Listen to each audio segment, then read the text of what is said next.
ইমানের জ্বর তিনটি জিনিসের উপরে। রাসূল আকরাম সাল্লাল্লাহু আলাইহি সাল্লাম বলেছেন, وعن أنس رضي الله تعالى عنه قال قال رسول الله صلى الله عليه وسلم ثلاث من أصل الإيمان الكف عمن قال لا إله إلا الله لا تكفره بذنب ولا تخرجه من الإسلام بعمل الجهاد ماض إلى آخر الحديث।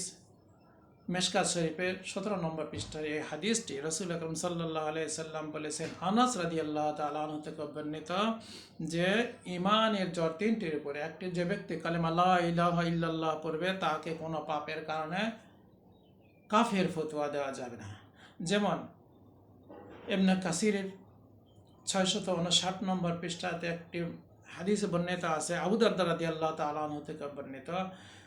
আবু দারদা রাদিয়াল্লাহু তাআলা আনহু একদিন একজন কাফের রূপে তলোয়ার উঁচু করেছে, আর সেই ব্যক্তি ইমানের কালেমা পড়েছে, লা ইলাহা ইল্লাল্লাহু মুহাম্মাদুর রাসূলুল্লাহ। তারপরে আবু দারদা রাদিয়াল্লাহু তাআলা আনহু তাকে এরকমভাবে তলোয়ার চালিয়ে হত্যা করে ফেলেছে।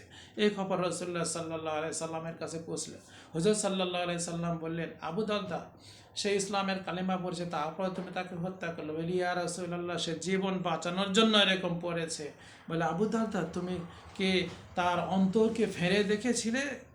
সে কি ইমানের জীবন বাঁচানোর জন্য পড়েছে নাকি ইমানের জন্য পড়েছে?